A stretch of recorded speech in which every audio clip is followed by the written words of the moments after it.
안녕하세요. 네, 좋은 시간 되고 계시죠? 네, 기도하고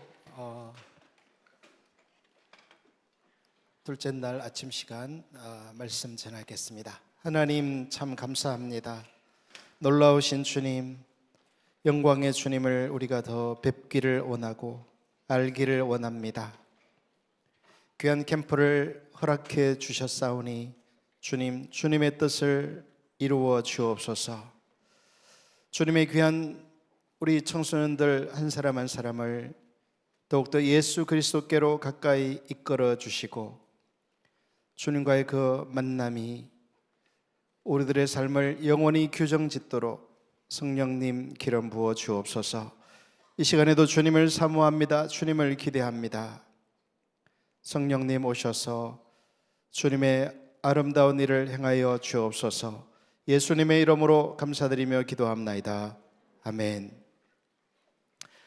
오늘 제가 여러분과 나눌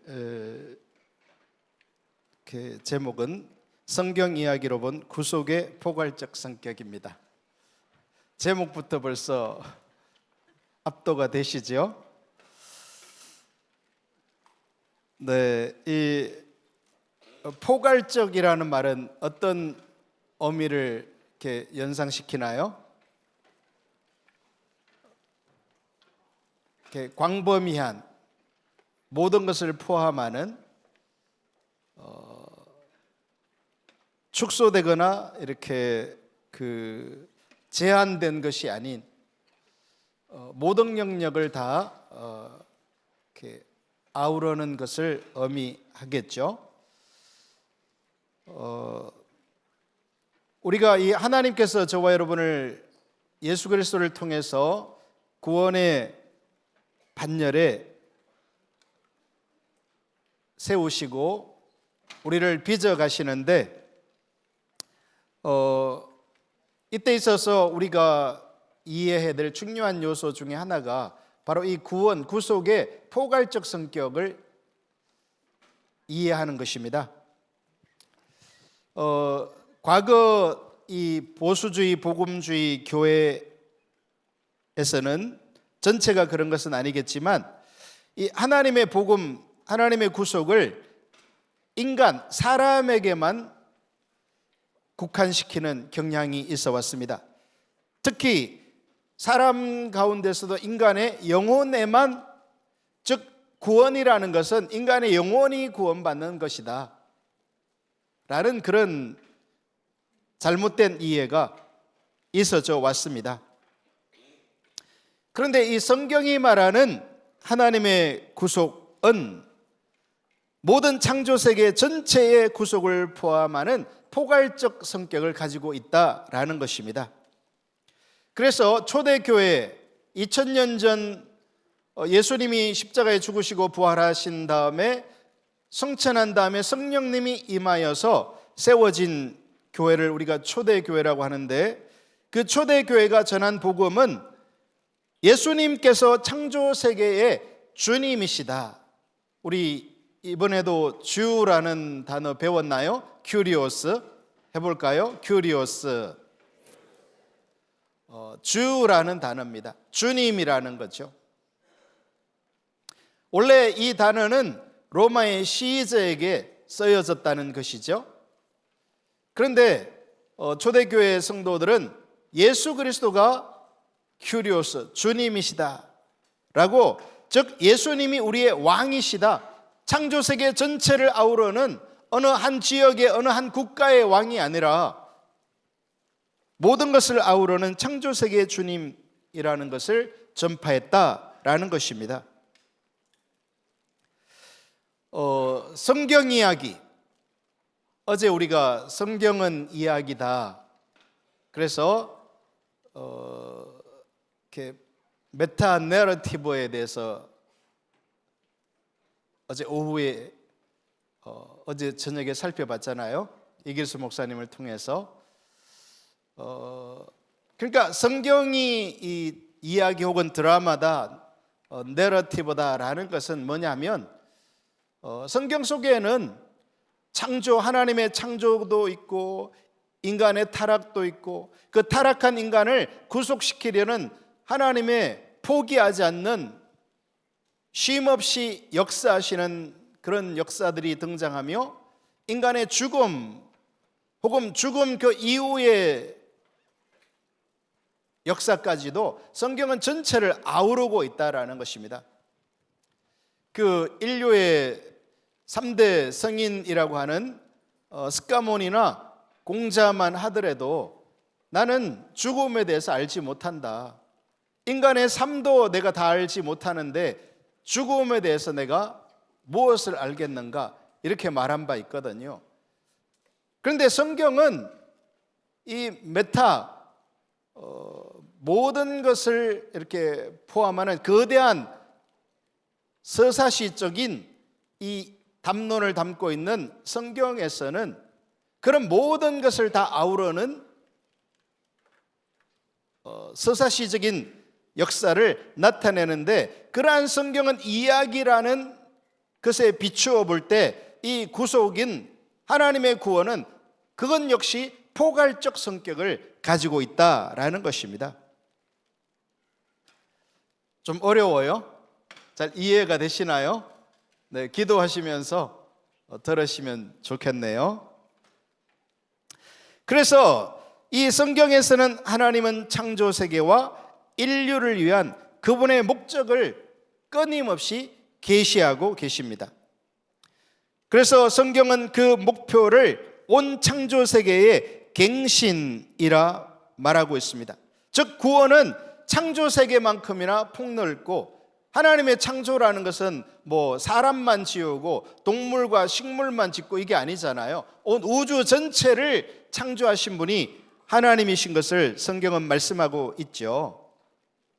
그래서 구원도 이 창조 세계만큼이나 폭넓고 죄로 오염된 창조 세계를 원래의 목적으로 회복시키려는 것, 그것이 하나님의 목적이라는 거예요.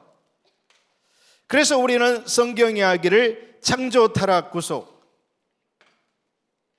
요약하면 창타구. 자, 해볼까요? 창조, 타락, 구속. 여러분이 이것은 반드시 기억하고 가야 돼요. 성경은 드라마다에서 이 3막으로 이루어진 이 드라마는 1막이 뭐고? 창조이며 2막이 타락, 3막이 구속이라는 겁니다. 저기 지금 하나님의 드라마에서 6막을 말하고 있는데요, 그 3부터 6막까지가 구속에 해당되는 부분이에요. 그래서 저기 3막에 뭐라고 말하고 있죠? 왕이 이스라엘 택하시다, 구속의 시작이며 그것이 왕의 오심, 예수님의 오심이죠. 구속의 성취이고 왕에 대한 소식이 전파되는 거 교회의 선교이고, 이제 왕이 귀한 다시 오심, 그게 뭐라는 거죠? 구속의 완성이라는 거예요. 그래서 창타구, 창조, 타락, 구속의 드라마가 성경 이야기다라는 거예요. 자, 그래서 오늘은 이 하나님의 드라마 성경은 이야기다에서 이 창조, 타락, 구속을 중심으로 구속의 포괄적 성격을 좀 살펴보고자 합니다. 첫째, 창조. 성경에 의하면 하나님께서 모든 창조 세계를 창조하셨습니다. 하나님께서 창조하신 것을 못 믿는 사람은 뭐를 주장하기도 해요? 뭐 진화론이나 아니면 빅뱅 이론이나 다양한 과학적 이론들을 제시하기도 하죠. 여러분, 근데 우리가 한번 쉽게 생각해 보면요, 그 연력학 제2법칙이라고도 하는데, 여러분 청소하기 좋아해요? 뭐 여기 지금 수련회면 교회 여기 본당 청소, 아니면 여러분이 어젯밤 자고 났던 숙소 청소, 아니면 집으로 돌아가서 내 방 청소, 거실 청소, 청소하는 거 좋아해요, 싫어해요? 솔직히 좋아한다는 친구 손 들어봐요. 난 청소하면 너무 즐겁고 신난다. 별로 없네요. 대부분은 청소하기 싫어하죠. 자, 그런데 2시간에 걸쳐서 깨끗이 집을 치워놨어요. 그런데 아무도 안 어지르는 사람이 아무도 없는데 일주일 지나면 어떻게 돼요? 더 깨끗해지죠? 그런 거 봤어요? 그런 건 있을 수가 없죠. 그게 바로 연력학제 2법칙이라는 거예요. 아무리 우리가 청소를 깨끗이 해놓고 정리정돈을 해놓아도 시간이 지남에 따라서 그것은 흐트러진다는 거예요. 그런데 과학자들이 주장하는 그런 진화론이나 아니면 빅뱅 이론이나 이것은 시간이 지날수록 더 정리정돈이 일어난다는 주장이에요. 그러니까 말이 안 되죠.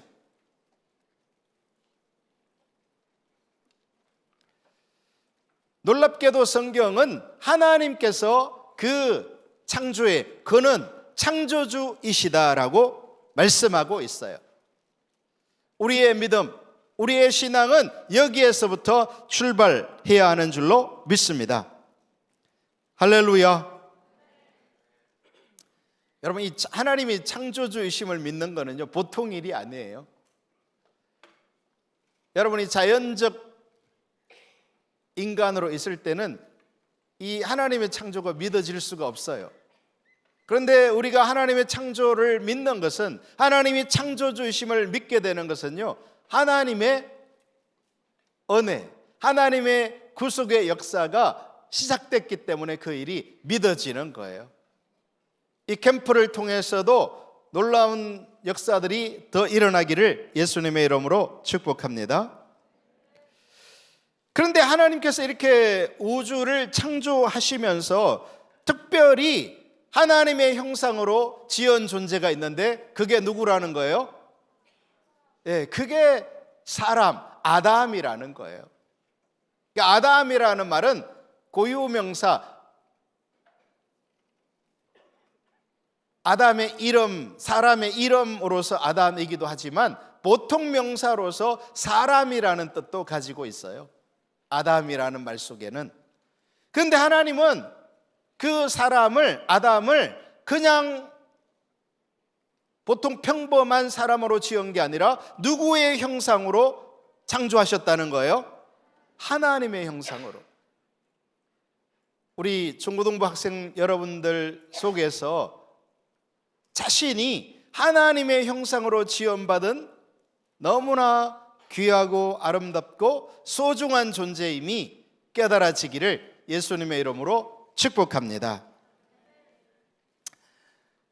그런데 하나님께서는 이렇게 인간을 하나님의 형상으로 창조하시되, 크레이그 바틀로무와 마이클 고인이라는 학자들은 그들의 쓴 책 성경은 드라마다라는 책에서 하나님께서 인간을 창조하신 목적을 4가지 관계로 표현하고 있어요. 하나님이 인간을 창조하되 몇 가지 관계를 목적으로 창조하셨다? 4가지 관계.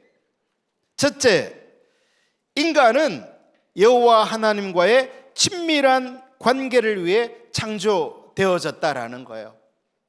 이게 가장 중요해요. 여러분, 인간이 하나님의 형상으로 지음받되 누구와의 관계를 위해서?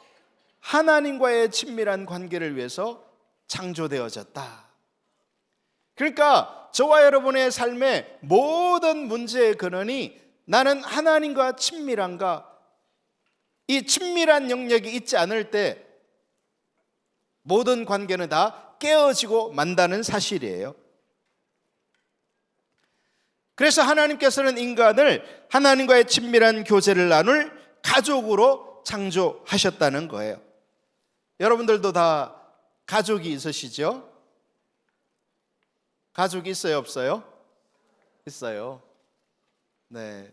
여러분이 지금 앉아 있는 의자가 너무나 이렇게 좋은 의자이기 때문에 조금만 정신을 차리지 않으면요, 깊은 꿈나라로 갈 수 있어요. 그래서 여러분들이 눈을 크게 뜨세요. 그리고 오늘 목사님이 전달하는 이 강의 내용도 그렇게 편안하게 눈 감으면서 들을 내용이 아니기 때문에 은혜를 구하면서 들으면 좋겠어요. 창세기 3장을 보면 아담과 하와가 타락했을 때 누가 찾아오시죠? 하나님께서 이 타락한 이후에 자기들의 벌거벗었음을 인식하고 무화과 나무를 엮어서 치마를 만들어 입고 이 하나님을 피하여 숨어버리는 아담과 하와를 향하여 주님께서 찾아오세요. 그러면서 그 창세기 3장을 보게 되면 이 타락한 인간을 향하여 찾아오시는 하나님과 그 타락한 상황 속에서도 하나님과 인간의 그 관계가 얼마나 친밀한 것인지를 엿볼 수 있는 대목이 있어요. 그래서 하나님께서 지으신 남자와 여자는 하나님과의 친밀한 관계를 맺도록 지어졌다라는 것입니다. 자, 제가 크레이그 바틀로뮤 이 마이클 고인이라는 학자가 하나님께서 인간을 4가지 관계로 지으셨다 했는데 첫 번째가 뭐라고요? 네, 하나님과의 친밀한 사랑의 관계를 위하여 창조하셨다. 두 번째, 인간은 자기 자신과의 올바른 관계를 위해 창조되어졌습니다. 위로 하나님과의 도표가 나오네요. 하나님과의 바른 관계를, 친밀한 사랑의 관계를 위하여 지어졌을 뿐만 아니라 수평적으로 그 중에서도 저와 여러분은 특별히 누구와의 관계를 위하여?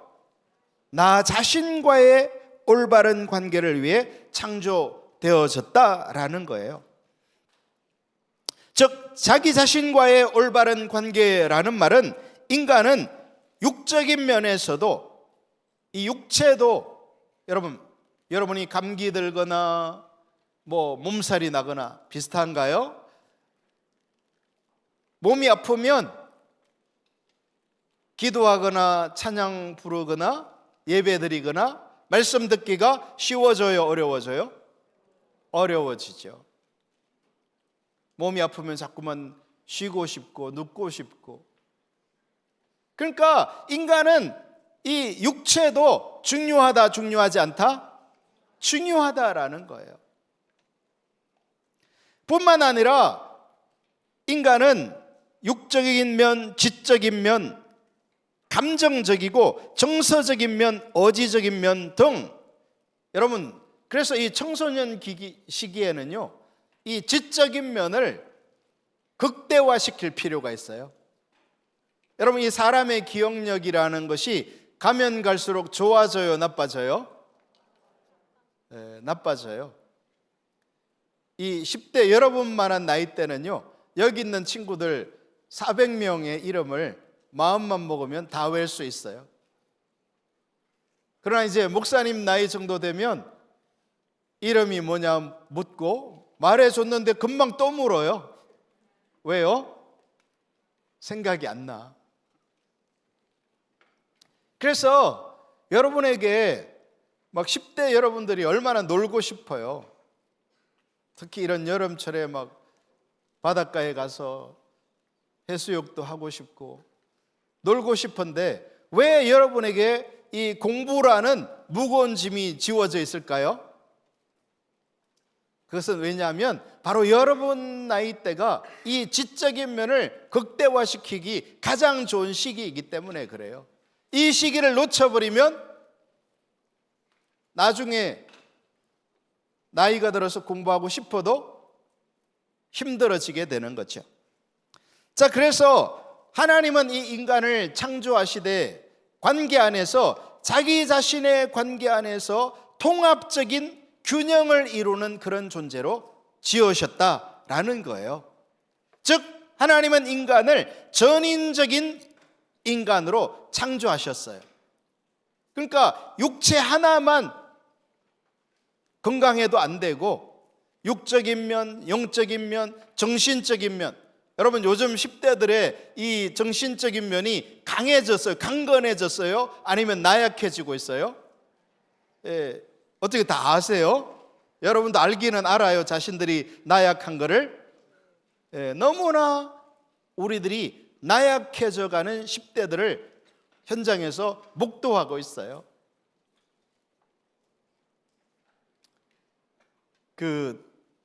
우리나라에서 제일 좋은 기업 중에 하나가 삼성이라고 하잖아요. 삼성에서 이 20대 젊은이들 공채를 해요, 안 해요? 과거에는요, 정기적으로 매년마다 20대 신입 사원들을 뽑았어요. 그런데 이제 더 이상 이 공채를 없애버렸어요. 그래서 삼성이라는 회사에서 그 나이대별로 가장 적은 인원 숫자가 20대래요. 그러니까 여러분들이 만약 20대에 삼성이라는 회사에 들어가려면 쉬워, 어려워? 어렵다는 얘기죠. 왜? 더 이상 뽑지 않으니까. 왜 안 뽑겠어요? 여러 가지 이유가 있겠지만 그 회사는 이제 뭐 이윤이나 어떤 일을 이렇게 잘 성취하기를 원하잖아요. 그런데 지금 20대 젊은이들에게 그 일을 맡겼을 때 제대로 성과가 안 나온다라고 평가하고 있는 거죠. 자, 그래서 인간은 이 통합적으로 하나님이 창조하실 때부터 이 전인격적인 균형을 이루도록 지어졌는데, 안타깝게도 지금 우리가 살아가고 있는 이 시대의 청소년들, 젊은이들은 정신적인 면에서, 다른 면도 마찬가지겠지만 굉장히 나약한 시기를 살아가고 있는 것이죠.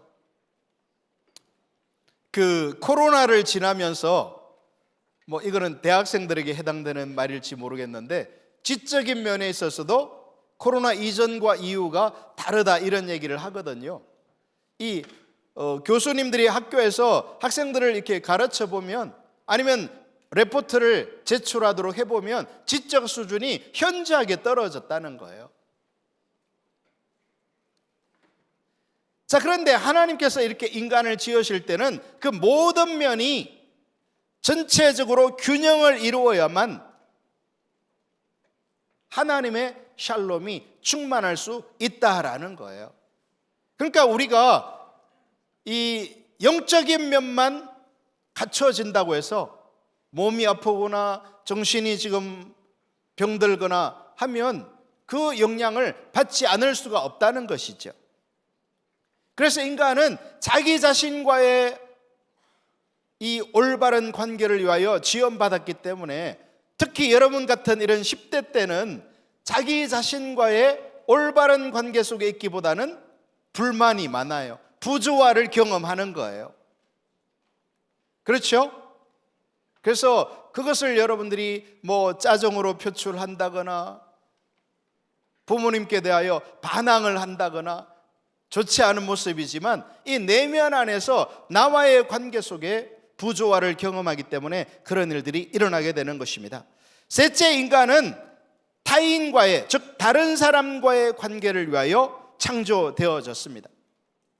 창세기 1장 26절을 보게 되면 하나님이 이르시되 우리의 형상을 따라 우리의 모양대로 우리가 사람을 만들고, 여기 무슨 단어가 반복해서 나와요? 우리라는 단어가 나와요. 누가요?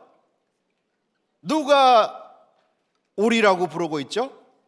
하나님이 우리라고 부르고 있어요. 사람을 만들고 그들로 바다의 물고기와 하늘의 새와 가축과 온 땅에 기는 모든 것을 다스리게 하자 하시고, 그래서 학자들은 이 구절에 우리를 삼위일체 하나님을 의미한다고 믿고 있어요. 그런데 이 우리라는 단어를 생각해 보면, 특히 창세기 1장과 2장에서 많이 등장하는 이 우리라는 말이 어떤 의미를 가지고 있죠? 관계적인, 하나님은 매우 관계적인 분이구나 하는 것을 알 수 있어요. 그래서 하나님은 인간을 지으실 때도 하나님과의 친밀한 관계뿐만 아니라 자신과의도 바른 관계, 세 번째로는 타인과의 바른 관계에 있기를 원하셨어요. 그래서 여러분들이 고민하고 아파하고 힘들어하는 것 중에 하나가 뭐예요? 친구와의 관계가 깨질 때, 친구와의 관계에 어려움을 느낄 때 마음이 어때요? 굉장한 어려움을 느끼죠. 특히 청소년 시기에, 모든 인간이 다 마찬가지겠지만 특히 청소년 시기에. 그래서 여러분들이 제일 무서워하는 게 뭐예요? 왕따 당하는 거잖아요.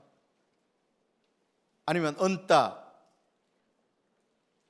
왜냐하면 하나님께서 인간을 지을 때부터 우리는 관계, 이웃과의 바른 관계를 위하여 지었기 때문에, 그래서 우리가 이웃과 좋은 관계 속에 있을 때 삶의 만족과 기쁨이 충만하게 되는 거예요. 할렐루야. 그렇구나 깨달을 수 있기를 바라요. 하나님은 인간을 창조하실 때 네 가지 중요한 관계를 위하여 지으셨다. 지금까지 배운 것을 정리하면, 첫째, 누구와의 관계? 하나님과의 관계, 친밀한 사랑의 관계. 그러니까 신앙을 이 하나님과의 관계, 친밀한 관계라는 것을 인식하지 못하고 신앙을 그저 지적 동의나 어떤 교리나 지식으로 전락시켜 버리면, 아무리 지식이 뛰어나도 아무리 교리가 옳아도 신앙생활이 제대로 될 수 있어요, 없어요? 없다라는 거예요. 왜? 하나님이 처음 창조하실 때부터 인간을 하나님과의 친밀한 관계로 지으셨기 때문에 그래요. 할렐루야. 그리고 두 번째는 누구와의 관계? 나 자신. 그래서 여러분들이 이 자화상이 일그러져 있으면, 여러분 10대들은 왜 자화상이 일그러지죠? 우리가 내 자신에게 만족과 기쁨을 얻지 못하는 것은요, 주로는 가정 안에서 문제가 발생하기 때문에 그래요. 하나님께서 이 관계 안에서 가족이라는 것을 만드시고 여러분을 가정 안에 두셨단 말이에요. 근데 문제는 좀 이따가도 살펴보겠지만, 이 가정이라는 것이 여러분을 양육하고 길러주시는 엄마 아빠가 완전한 존재예요? 완전하지 않아요? 완전하지 않다는 거예요. 그들이 영적으로, 인격적으로, 정서적으로 완전한 상태에 있으면서 여러분을 양육하면 좋겠는데, 현실은 전혀 그렇지 않다는 거죠. 그러다 보니까 그로 인한 아픔과 상처를 우리 10대 여러분들이 고스란히 겪을 수밖에 없는 것이죠. 세 번째는 누구와의 관계? 사람과의 관계를 위하여 지으셨다. 하나님이 처음부터 그렇게 지으셨기 때문에 우리 10대 청소년들이 그런 TV를 보는지 아닌지 모르지만 한때 나는 자연인이다 그런, 알아요? 여러분도 그런 거 봐요? 네, 나는 자연인이다 보면 거기 나오는 주인공이 어디에 살아요? 주로 산 속에 살아요. 근데 주변에 사람이 있어 없어? 아무도 없는 데 가서 살아요. 혼자 살아요. 그러면 왜 그분들은, 그러면 이제 거기 찾아간 윤택 씨가 꼭 묻죠. 왜 이곳에 오게 됐습니까? 그러면 그분들 대답이 뭐예요? 주로 몇 가지 정해져 있어요. 사업에 크게 실패했거나, 이혼을 했거나, 배신을 당했거나, 세상이 너무너무 꼴보기 싫어서 도저히 세상에서는 살 수가 없어서 이 깊은 산에 왔더니 이제 좀 사람 안 보고 사니까 뭐 할만하다? 살만하다. 여러분, 근데 그게요 올바른 게 아니에요. 왜요? 하나님께서 인간을 지으실 때 하나님과의 친밀한 관계, 자신과의 관계, 그러니까 자신과의 올바른 관계는요, 자신이 계속 용서가 돼야 돼요. 여러분 자신을 계속 용서하고 축복할 수 있기를 축복합니다. 10대 때는 자신이 용서가 안 돼요. 그리고 이 친구와의 좋은 관계, 이웃과의 이런 바른 관계를 위하여 지으셨기 때문에 우리는 이 관계를 원하는 거예요. 네 번째, 하나님께서 인간을 창조하시되 창조 세계와의 관계를 위해 창조하셨다라는 겁니다. 그래서 바톨로무와 로미오와 고인이라는 학자는 이 관계를 세상과의 관계라고 표현하고 있어요. 한마디로 하나님은 저와 여러분을 이 하나님의 창조 세계, 즉 세상과의 바른 관계 속에 있도록 창조하셨다라는 것입니다. 그래서 하나님께서는 아담에게 뭐라고 말씀하세요? 우리 한번 창세기 1장 26절부터 28절을 다 같이 한번 읽어볼까요? 큰 소리로. 자, 여러분이 읽는 거예요. 시작.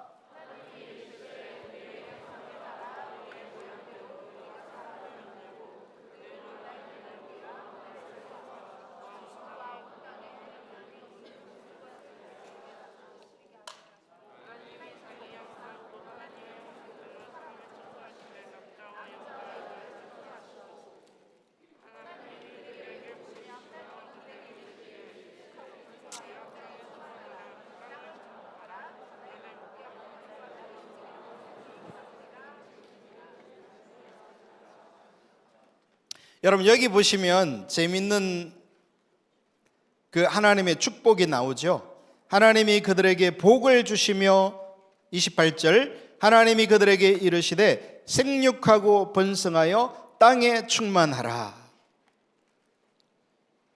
여러분 요즘 뭐 10대 여러분도 알지 모르겠지만 젊은이들이 결혼하려고 그래요? 결혼 안 하려고 그래요? 결혼 안 하려고 하잖아요. 또 혹시 결혼을 하더라도 자녀를 낳으려고 그래요? 안 낳으려고 그래요? 안 낳으려고 하죠. 지금 우리나라가 전 세계 출산율 꼴찌잖아요. 결혼도 안 하고 혹시 결혼해도 아이를 안 낳고. 왜 결혼 안 하고 왜 아이 안 낳죠? 무엇 때문에요? 한마디로 힘들다는 거예요. 결혼도 힘들고 아이를 낳고 양육하는 것도 힘들고. 여러분 아기들은 엄마 아빠가 지금 잠이 부족하고 피곤하다고 해서 봐줘요? 아, 엄마 아빠 나 돌보느라고 나 키우느라고 힘드니까 휴식 2시간 드릴게요. 있어요? 없어요. 24시간을 돌봐줘야 돼요.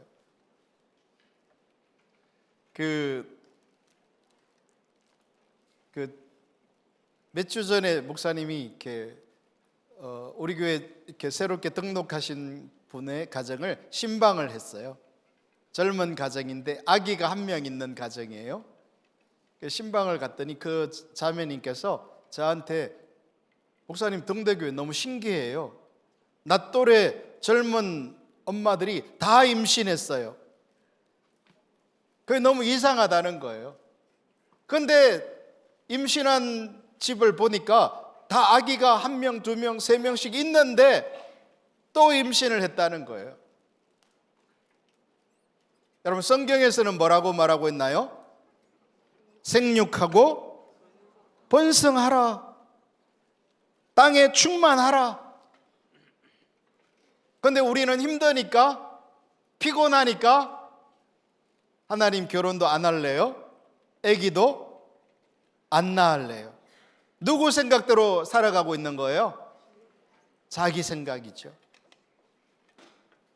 여러분 지금 한국은 이 자기 중심적인 생각이 아주 팽배해 있다는 것을 우리 청소년 여러분들이 깨달을 수 있기를 축복합니다. 하나님께서 원하시는 것은요, 이 하나님이 지은 온 천지 만물과의 바른 관계 속에 있으면서 그들을 다스리라는 거예요. 여러분, 이 아담과 하와에게 이 다스리라는 말씀을 하신 것은요, 보통 얘기가 아니에요. 여러분, 이 다스리는 것은 여러분이 막 집을 다스리고 학교를 다스리고 막 교회를 다스리고 그렇게 하나요? 여러분, 다스리는 건 누가 하는 거예요? 다스리는 것은요, 근본적으로 하나님의 영역이에요. 그것은 왕의 영역이라고요. 근데 놀랍게도 하나님께서는 하나님 자신이 다스려야 될 이 창조 세계를 누구에게 다스리도록? 아담, 사람에게 다스리도록 그 권한을 위임해 주고 계세요. 할렐루야. 그러니까 하나님께서 인간을 하나님 닮은 존재로 하나님의 형상으로 지었다는 얘기가 이 빈말이 아닌 게, 여러분, 구멍가게를 해도요, 내 자녀에게 이 구멍가게를 물려줄지 말지 고민해요, 안 해요? 고민하죠. 뭘 고민하죠? 이걸 물려주면 자녀가 이것을 잘 발전시킬지 아니면 소위 말아먹을지. 여러분, 하나님께서 온 이 우주 만물을 창조하시고 아담에게 다스리라고 말씀하실 때 하나님은 이 아담에게 그런 능력과 그런 기대와 그런 관심을 가지고 있었다는 사실을 깨달을 수 있기를 축복합니다. 할렐루야. 우리는 너무나 이렇게 자화성이 무너져 있기 때문에 못해 아무것도 못해 신앙이잖아요. 여러분, 하나님의 창조의 목적을 깨달을 수 있기를, 인식할 수 있기를 예수님의 이름으로 축복합니다. 자, 그런데 한 가지 놀라운 사실은요, 창세기 2장 15절을 보게 되면, 우리 한번 창세기 2장 15절 같이 읽어볼까요? 시작.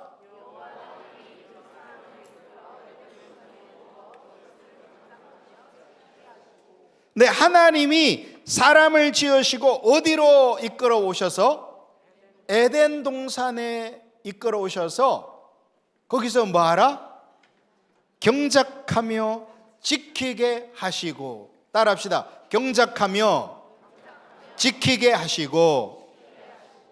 이것을 학자들은 하나님의 창조 명령 혹은 문화 명령이라 부르고 있어요.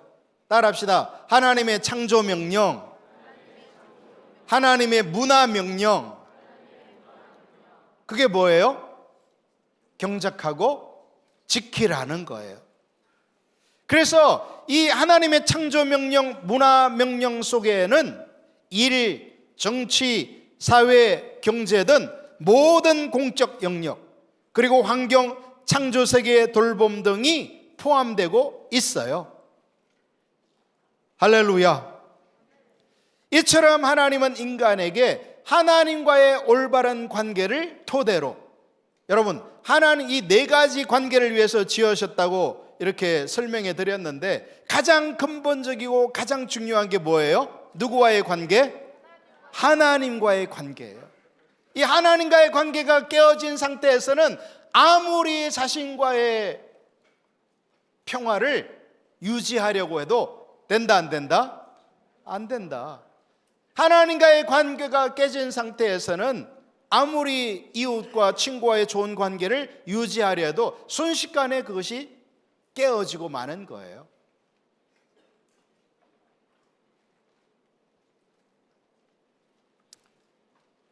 그 목사님이 최근에 이렇게, 목사님 여러분도 알지 모르겠는데 사모님과의 관계가 대단히 좋아요. 목사님은 잘 다투지 않아요. 그래서 굉장히 이렇게 친밀한 관계를 유지하고 있는데 최근에 어떤 일로 목사님이 짜증이 났어요. 근데 대개의 경우 뭐 그런 짜증 날 일도 없지만 혹시 났다 하더라도 금방 푸는 게 저의 일반적인 그런 모습이었어요. 근데 웬일인지 그 최근에 난 짜증을 풀기가 싫은 거예요. 그리고 그게 한 2, 3일을 지속됐어요. 내 속에서는 미안해야 한다라는 것을 알고 있었죠. 그렇게 살아왔고. 그런데 웬일인지 제가 하나님을 너무 멀리 떠난 탓인지 사단의 공격인지 잘 모르겠는데 미안하다는 말을 해야 하는 걸 아는데 미안하다고 해야지 하면서도 막상 아내의 얼굴을 보면 그 말이 쑥 들어가 버리는 거예요. 여러분, 바른 관계라는 것이 그게 콘크리트처럼 완전히 공고해진 게 아니에요. 우리가 다 경험하듯이 이 친구와의 관계라는 것은 순식간에 깨어져 버리고 사라져 버리는 것을 경험했어요. 뭐 결론적으로 말하면 결국 사과를 했지만 너무 잘한 거죠. 그랬더니 마음이 얼마나 평안하고 좋은지. 그런데 원수는 그 한마디를 못하게 만들어요. 우리 10대 친구 여러분들이 친구들을 향해서, 이웃을 향해서, 부모님을 향해서 I'm sorry라고 말할 수 있기를 축복합니다. 옆 친구에게 한번 고백해 봐요. 친구야, 미안해. 선생님한테 친구야 하면 안 되겠죠? I'm sorry. 좀 진심을 담아봐요.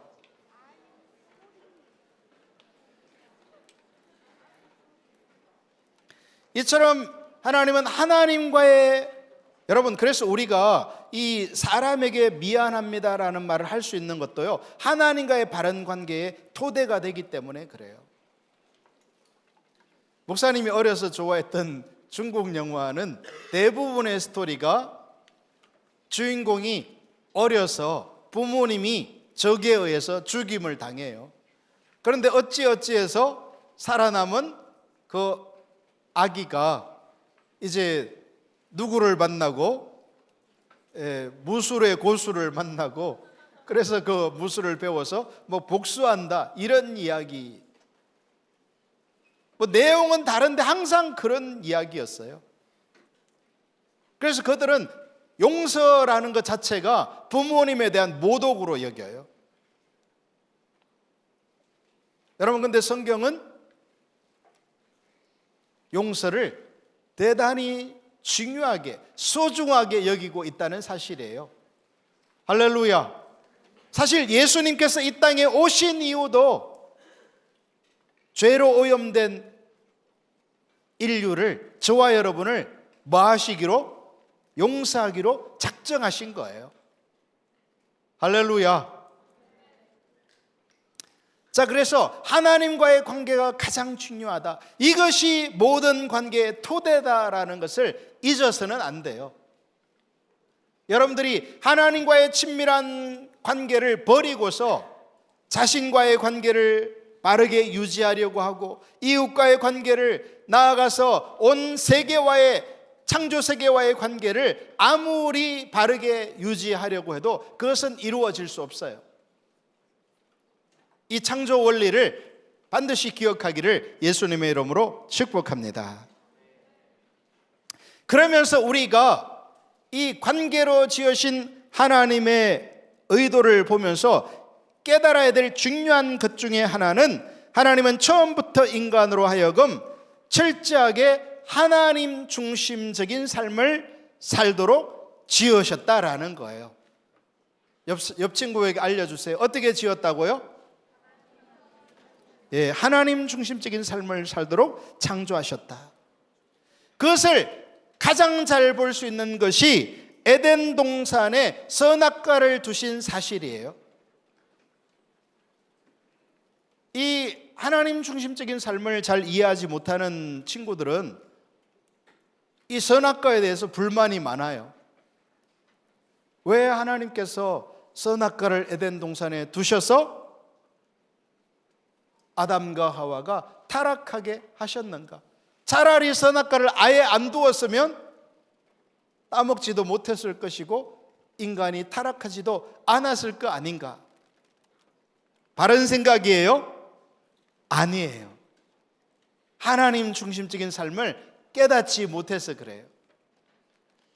여러분, 이 에덴 동산에 선악과가 있다라는 것은 우리의 이 인간의 삶이 처음부터 끝까지 하나님 중심적인 삶으로 살도록 지으셨다는 의미예요. 할렐루야. 왜 그렇죠? 여러분, 하나님은 인간을 창조하시되 로봇으로 지은 게 아니에요. 앞으로는 이 로봇, AI 시대가 다가오고 있다. 그것을 우리가 4차 산업혁명이라 이렇게 부르고 있잖아요. 여러분, 1차 산업혁명이 뭐예요? 전기 기관차의 발명이죠. 2차 산업혁명, 뭐의 발명으로 촉발됐어요? 전기의, 에디슨의 전기의 발명으로 시작됐잖아요. 3차 산업혁명, 컴퓨터, 인터넷. 컴퓨터가 처음 나왔을 때 배우기가 얼마나 어렵던지 요즘 10대들은 너무 잘 다루죠. 그런데 앞으로 4차 산업혁명은 무슨 시대라는 거예요?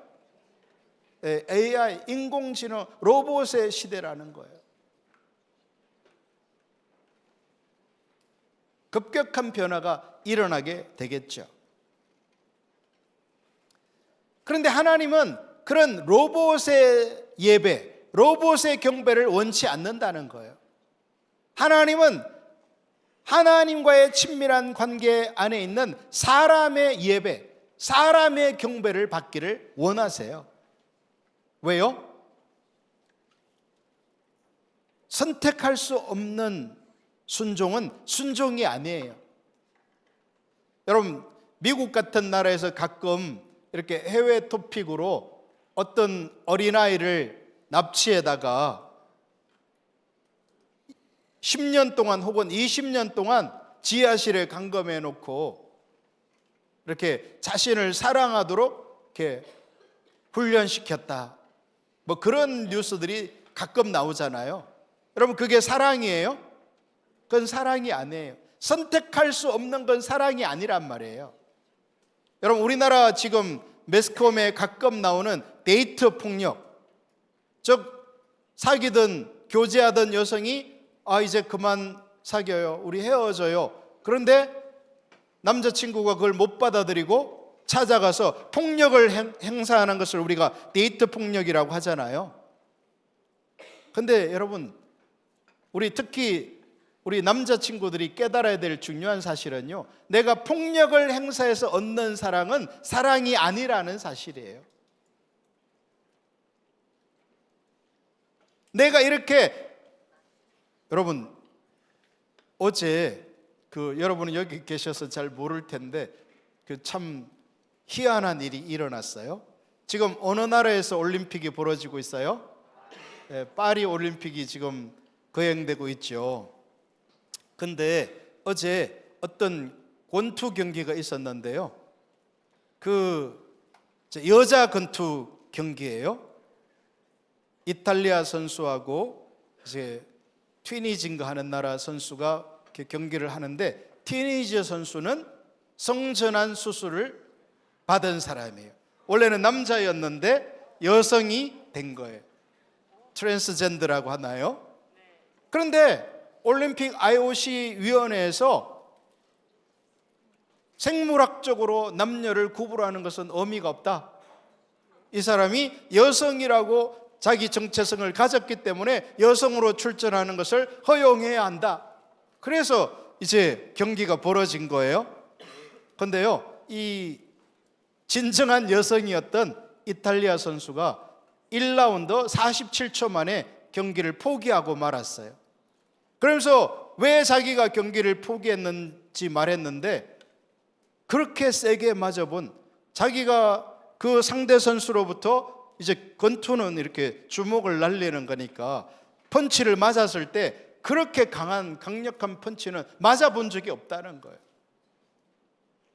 그런데 IOC에서는 그것이 합당하다, 공평하다, 그렇게 경기해야 된다라고 지금 주장하고 있다는 거예요.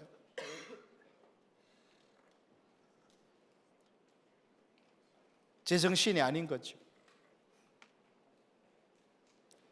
여러분, 우리가 이 올림픽을 하면서 도핑 테스트, 왜 도핑 테스트 하죠? 금지된 약물, 왜 약물을 금지시켜요?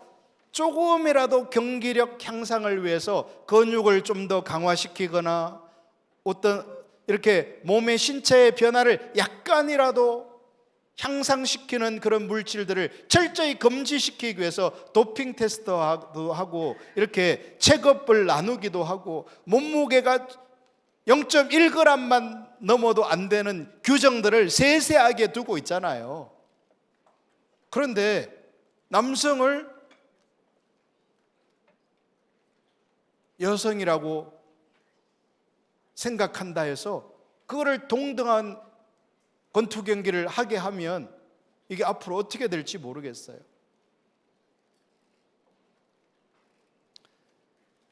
여러분, 이 에덴 동산의 선악과는 그 존재 자체가 철저하게 하나님 중심적인 그 삶을 보여주는 거예요. 할렐루야. 하나님은 인간이 진정으로 하나님을 사랑하기로 선택하며 사랑하고 순종할 수 있도록 에덴 동산에 선악과를 두신 거예요. 할렐루야.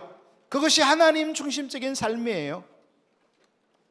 하나님은 인간이 하나님을 거역할 수 있는 가능성을 아셨죠. 하나님이시니까. 그런데 그것을 감수하면서까지 인간이 진정한 사람, 즉 자발적으로 자유의지를 가지고 하나님께 순종하는 인간이 되기를 원하셨어요.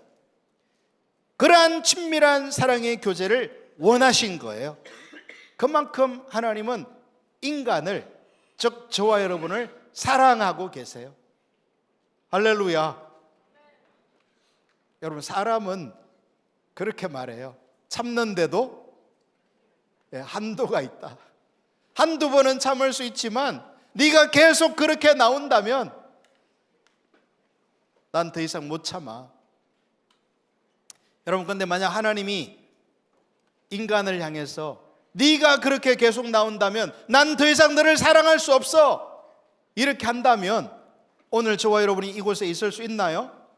존재할 수 있어요? 우리는 벌써 perish, 멸망당하고 말았겠죠.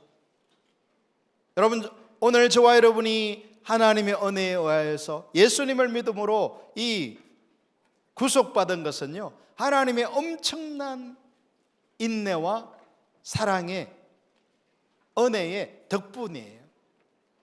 할렐루야. 인정할 수 있기를 예수님의 이름으로 축복합니다. 그래서 찬송가에도 그런 찬양이 있잖아요. 나 같은 죄인 살리신 주님의 은혜 놀라워. Amazing Grace라는 거잖아요. 너무나 어메이징하다는 거예요. 왜? 내가 나를 보니까, 주님의 영광의 빛 앞에 비춰본 나를 보니까 나는 누구일 뿐인데, 나 같은 죄인,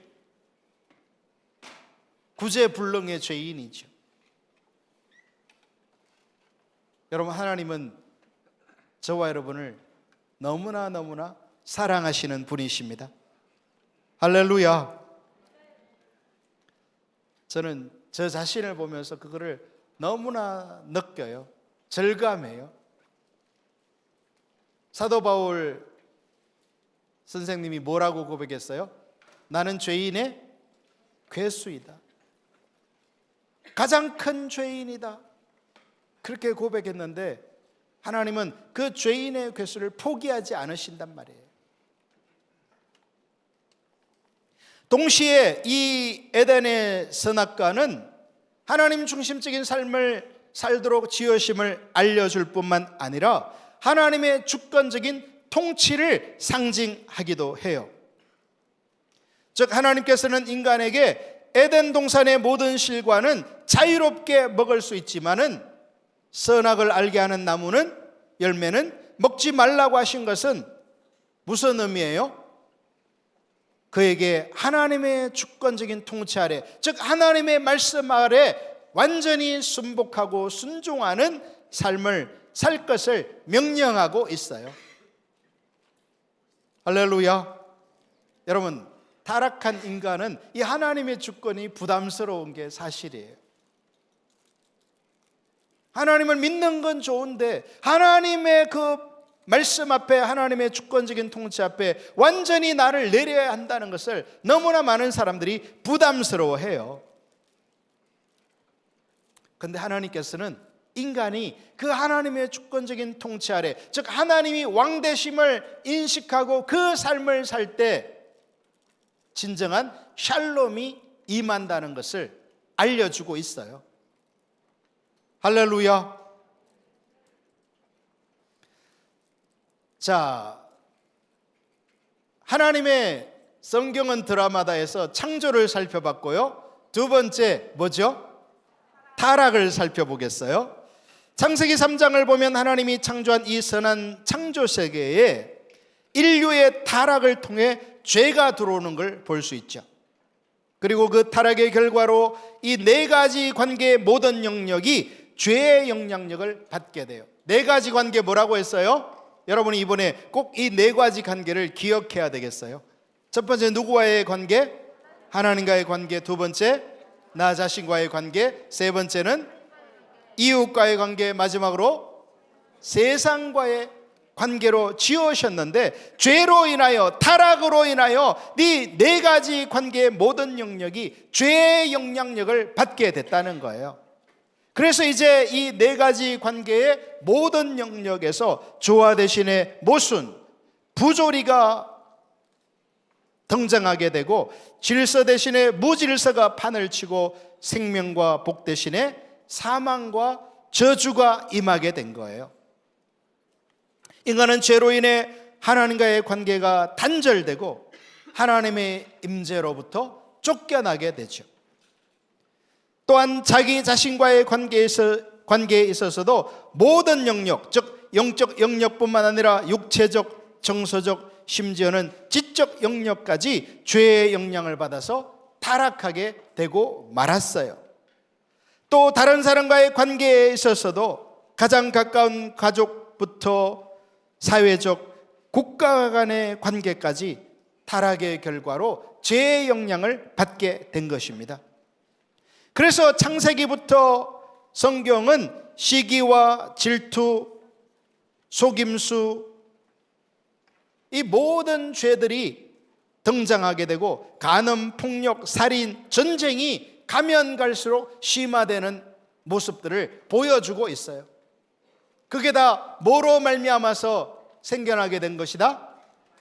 타락으로 인하여. 타락으로 인하여 죄가 들어오면서 하나님이 창조한 아름다운 관계가 다 깨어지며 인간의 모든 영역에 죄의 영향력 아래 놓여지게 되고 말았다라는 것입니다. 더 나아가서 죄는 세상의 모든 영역에까지 영향을 미치게 됩니다. 일이 타락하게 되고, 여러분 그래서 사람들은 오늘날 일을 어떻게 인식해요? 일은 뭐의 수단? 돈벌이의 수단으로 생각해요. 여러분 하나님께서 아까 잠깐 보셨지만 이 아담에게 에덴을 경작하라, 지키라, 문화명령이라고 했잖아요. 하나님의 창조명령. 돈벌이를 위하여 에덴을 다스리라 한 게 아니에요. 하나님이 지으신 아름다운 세상을 다스리는 것 자체가 하나님의 그 사역에 동참되어지는 거예요. 할렐루야.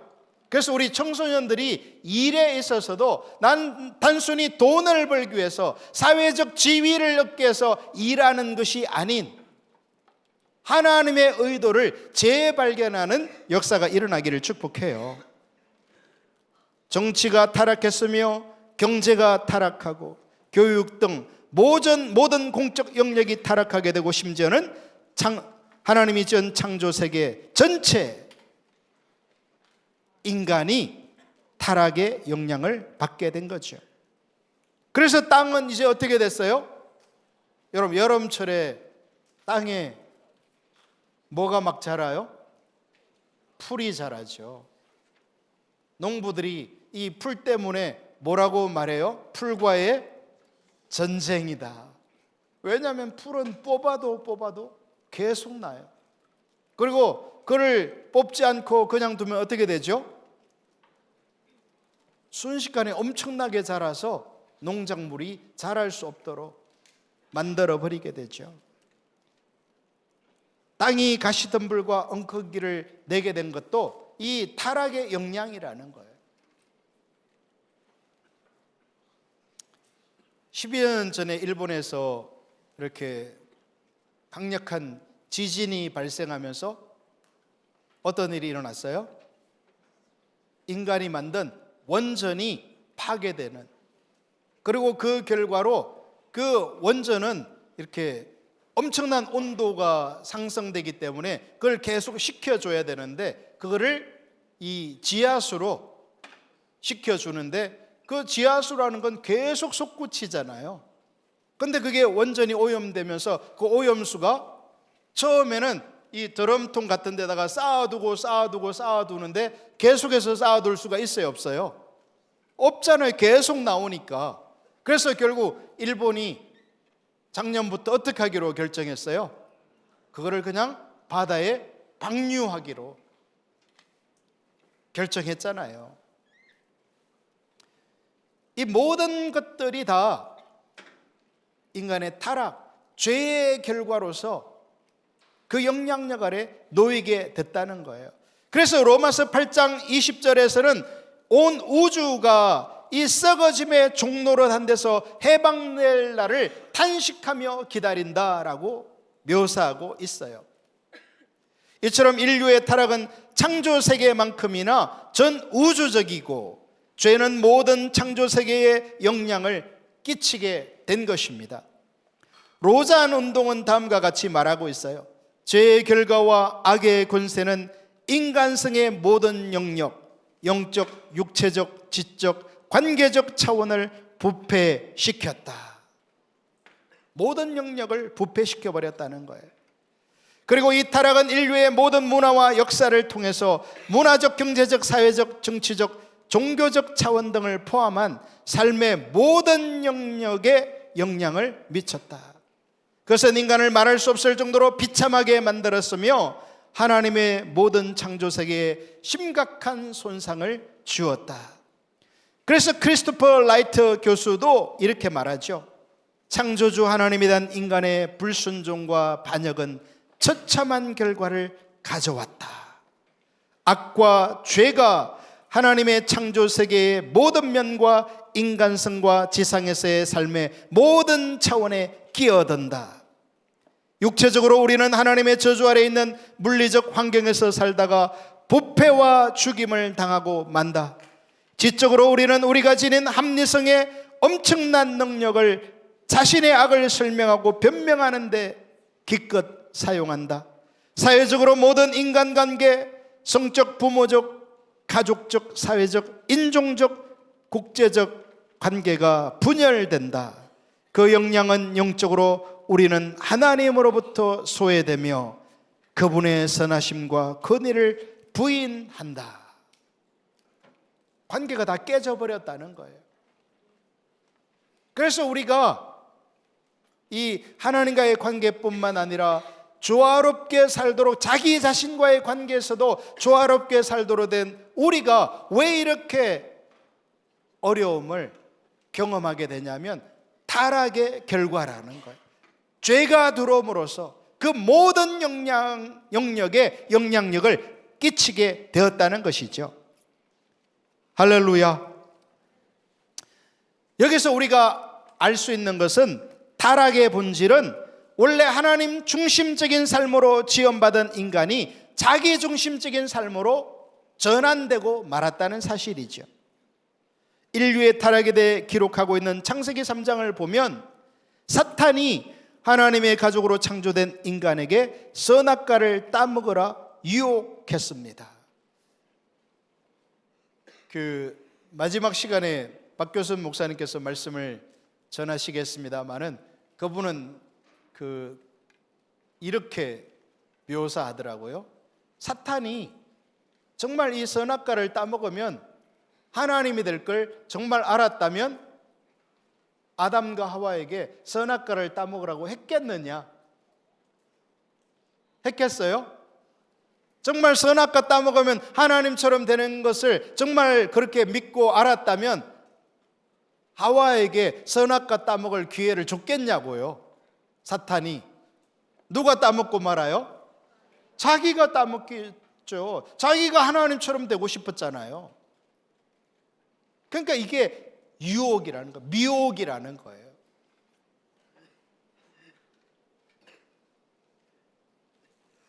특히 사탄은 그들이 선악과를 먹으면 하나님처럼 될 거라 미혹했습니다. 이 말을 들은 하와가 선악과를 보니 어떻게 보였어요? 먹음직도 보암직도 지혜롭게 할 만큼 탐스럽게 보였다는 거예요. 그래서 그 선악과를 따먹을 뿐만 아니라 곁에 있는 아담에게도 주어 먹게 하고 말죠. 그들이 선악과를 따먹었다라는 말은 이제 하나님의 주권적인 통찰에 머물지 않겠다는 거예요. 하나님 중심적인 삶을 더 이상 살지 않겠다는 것이죠. 왜냐하면 선악과는 하나님의 주권적인 통치를 의미하기 때문이죠. 그래서 그들이 이제 하나님처럼 되기를 선택했다는 말은 그들이 자신의 하나님 되기를 선택했다는 말이죠. 다시 말해 그들이 자기 중심적인 삶을 선택했다는 것은 인간이 스스로 자기 하나님 되기를 선택한 것, 즉 자기 중심적인 삶이 타락의 본질이라는 것입니다. 그래서 성경은 인류의 타락을 이사야 53장 6절에 의하면 뭐라고 말하고 있어요? 시작. 우리는 다 양 같아서 그릇 행하여 각기 제 길로 갔거늘 여호와께서는 우리 모두의 죄악을 그에게 담당시키셨도다.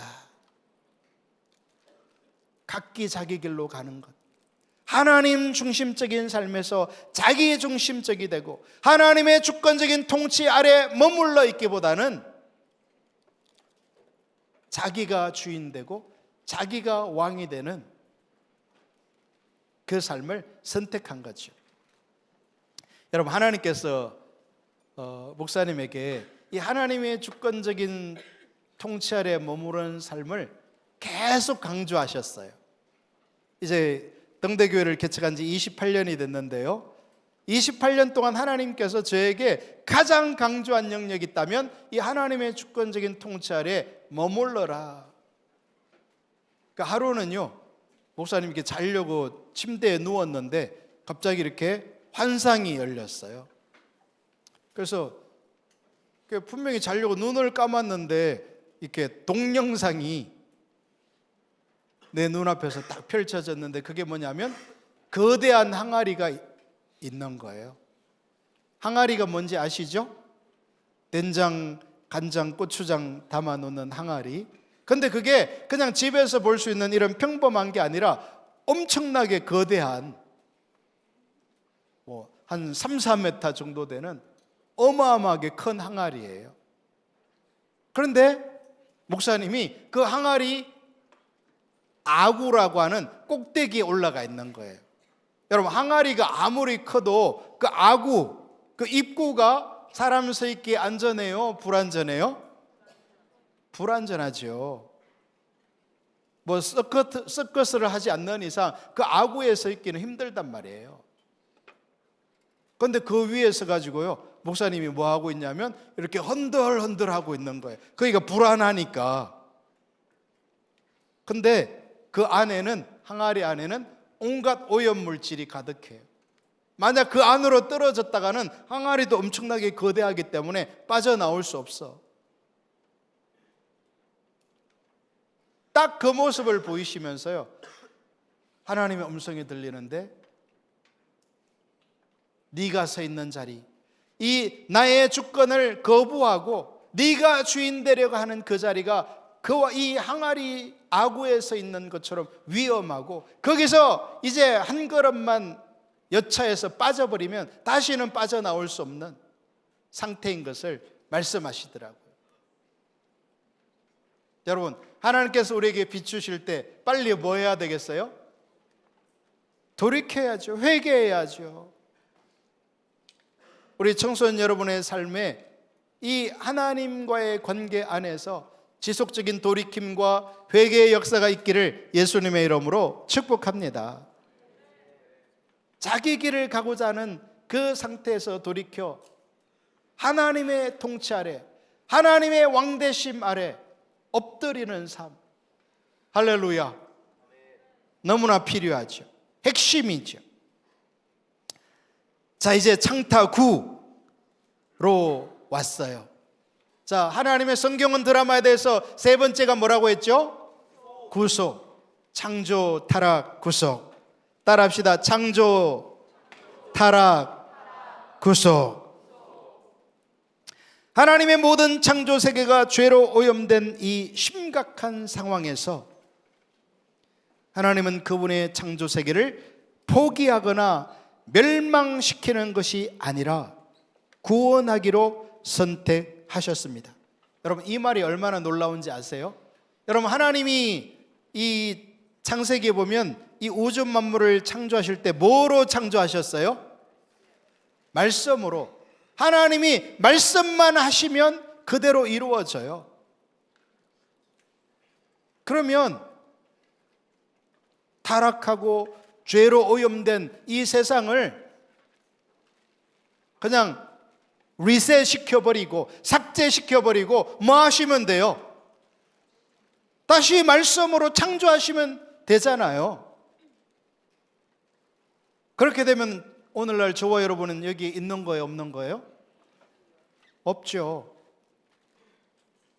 너무나 놀랍게도 하나님은 이 심각한 죄로 오염된 상태에서 이 하나님의 창조 세계를 포기하거나 멸망시키는 것이 아니라 구원하시기로 작정하셨다는 사실이에요.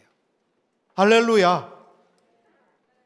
여러분이 막 집에서 엄마 막 속삭이고 그냥 말 안 듣고 그냥 이렇게 계속하면 여러분을 그냥 원수 같잖아요. 자식이 아니라. 여러분 중에는 그런 사람 없겠죠? 여러분, 인간이 하나님 앞에 그렇게 죄로 오염된 상태에서 하나님은 우리를 사랑하시기로, 우리를 구속하시기로, 우리를 구원하시기로 작정하셨다는 사실이에요. 할렐루야. 여러분, 청소년들은 쉽게 포기하잖아요. 특히 이 시대는. 여러분 한번 따라해 보실래요? 포기하는 게 제일 쉽다. 여러분, 우리가 주님과의 이 친밀한 관계를 위해서는요, 절대로 포기해서는 안 돼요. 조금 어렵다고 해서, 힘들다고 해서, 여러분, 하나님이 저와 여러분을 보시면서, 이 우주를 보시면서 타락으로 인하여, 오염으로 인하여 이 깨진 관계에 이 우주를, 인간을 보시면서 하나님이 포기하셨으면 우리는 오늘 없는 거예요. 그런데 그분은 영원히 무궁히 참으시고 인내하시고 사랑하셔서 아들을 이 땅에 보내셔서 십자가를 지게 하시면서 우리를 구속하겠다고, 구원하시겠다고 작정하신 거예요. 할렐루야. 놀라워요, 안 놀라워요? 너무 놀라워요. 아마 저와 여러분이었으면 벌써 그냥 이레이저 시켜버리고, 컴퓨터 이레이저 아시잖아요. 이레이저 키 누르면 어떻게 돼요? 파삭돼 버리잖아요. 근데 하나님 그렇게 하지 않으셨다는 거예요. 그래서 하나님께서는 이제 이 구속을 시작하세요. 그 구속의 출발점이 누구라는 거예요? 아브라함이라는 거예요. 여러분, 하나님께서 아브라함을 부르실 때 아브라함은 75세였는데요 자녀가 있었어요, 없었어요? 아직 자녀가 없었어요. 그래서 아브라함은 하나님이 부르시는 땅을, 가나안 땅을 향해 가면서 누구를 데리고 가요? 조카 롯을 데리고 가죠. 왜요? 보험을 하나 들어놓은 거예요. 혹시 하나님이 자녀를 안 주시면 누구를 아들 삼아야 되겠다? 조카를. 여러분, 이것은요 한국에서도 많이 있던 일이에요. 중동에서도 마찬가지고요. 그런데 하나님은 아브라함에게 자녀를 주실 뿐만 아니라 그 자녀를 통해서 무엇을, 민족을 염두에 두고 계세요. 그리고 그 민족이 세워져야만 구속의 완성, 아까 구속의 완성 누가 오시는 거예요? 예수 그리스도가 오시는 거예요. 그래서 하나님께서 이 결정하시는 이 구속을 위해서 반드시 민족이 세워져야 돼요. 여러분, 우리가 성경에 보면요 이 하나님이 세운 민족 이스라엘을 말살시키려는 사람들이 계속 등장하는 걸 볼 수 있어요. 이스라엘의 말살, 아예 싹을 다 잘라버리고 전체를 없애버려야 되겠다. 누가 그런 시도를 하죠? 바로 왕이 그런 시도를 하죠. 출애굽기 1장과 2장을 보면 그 애굽에서 종살이하는 이스라엘 민족이 숫자가 자꾸 불어나요, 줄어들어요? 감당할 수 없을 만큼 불어나고 있어요. 그래서 바로 왕은 어떤 명령을 내립니까? 산파들에게 사내 아이가 태어나면 죽이라고 명령했는데 산파들이 그렇게 하지를 않아요. 그래서 바로 왕은 이제 다시 명령을 바꾸어서 사내 아이가 태어나면 어떡하라? 나일강에 던져내서 죽게 하라 명령을 내리는데,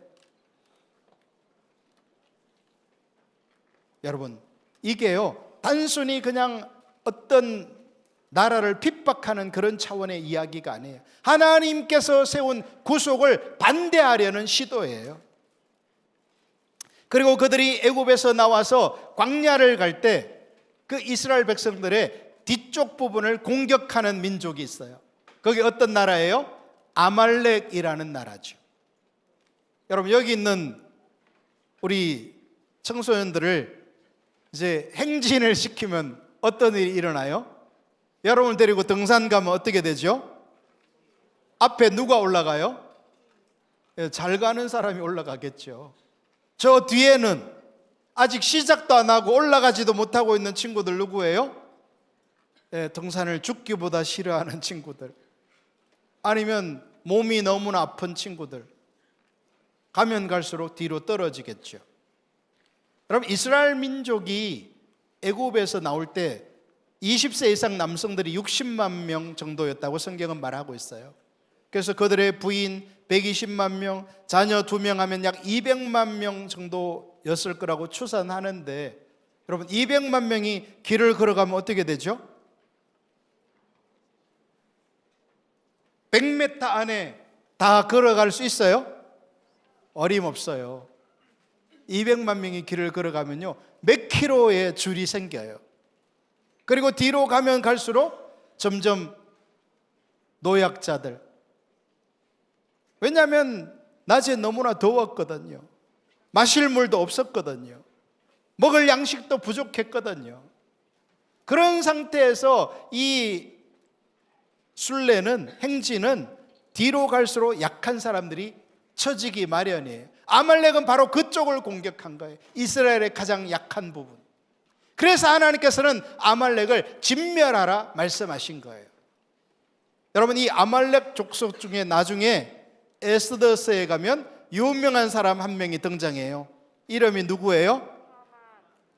하만이라는 사람이 조서를 장식 만들어서 이 왕의 총애를 받는 사람이었는데, 왕의 사인, 인장의 그 도장을 받으려고 해요. 조서의 내용이 뭐죠?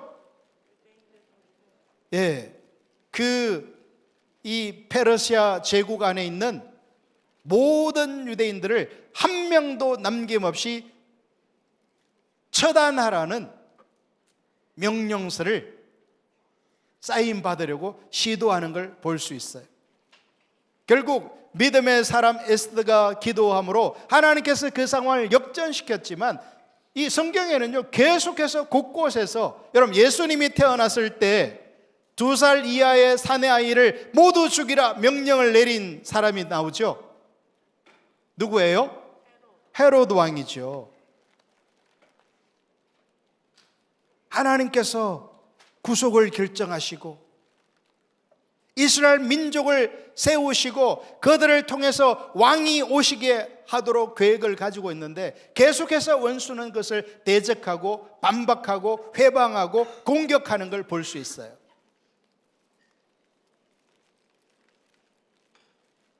저는 우리 이 캠프에 오신 청소년 여러분들이 하나님 사이드에 믿음으로 서시기를 축복해요. 여러분에게도 나름대로 어려움은 있겠죠. 장애물들이 있을 거예요. 고통과 아픔이 따를 수도 있겠죠. 그러나 그럼에도 불구하고 가장 의미 있고 가장 소중한 것이 이 하나님의 구속을 깨닫고 이 놀라우신 이 포괄적인 죄로 인하여 전체적으로 오염된 그 모든 영역을 회복시키기를 염원하시는 하나님의 구속을 깨닫는 우리 청소년들이 되기를 예수님의 이름으로 축복합니다. 그래서 하나님의 구속은 4가지 관계의 모든 영역에서 죄의 영향력을 제거하고, 목사님이 여름이 되면서 소설책을 하나 읽었어요. 제목은 삼국지. 삼국지 읽은 친구 있어요? 삼국지 10권으로 돼 있죠.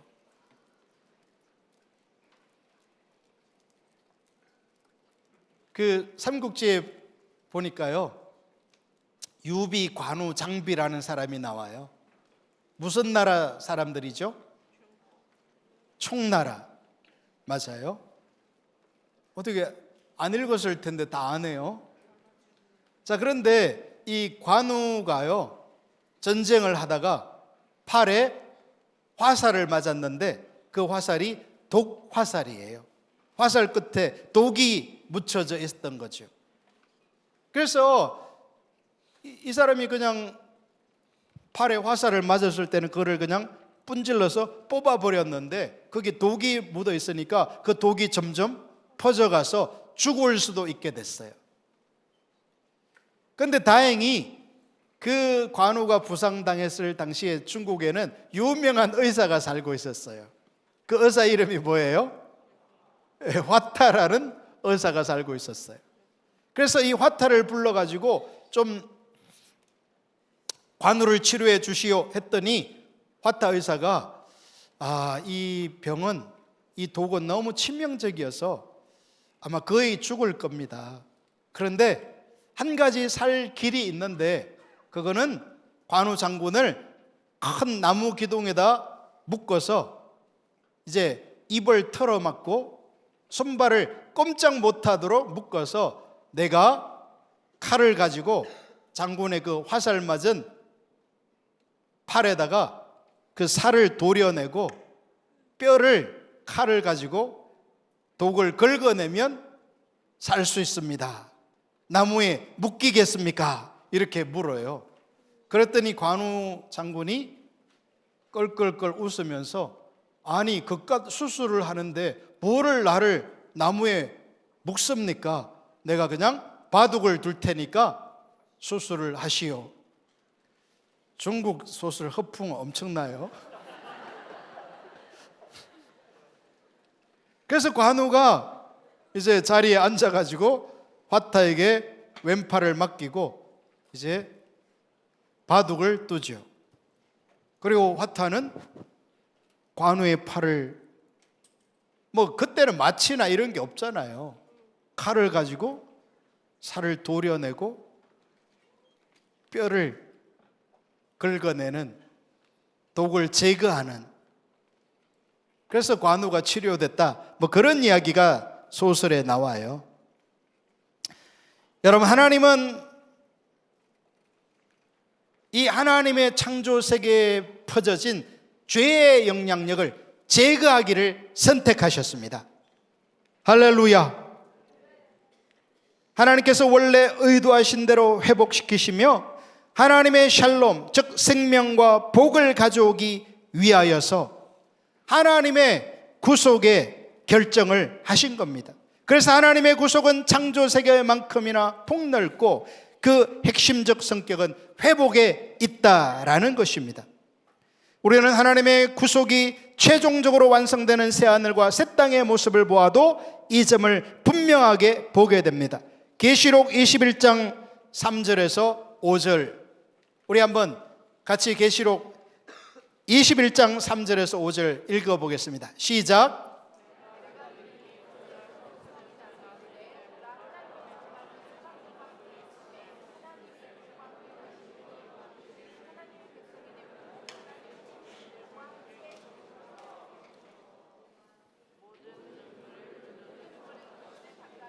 다시는 사망이 없고 애통하는 것이나 곡하는 것이나 아픈 것이 다시 있지 아니하리니 처음 것들이 다 지나갔음이로라.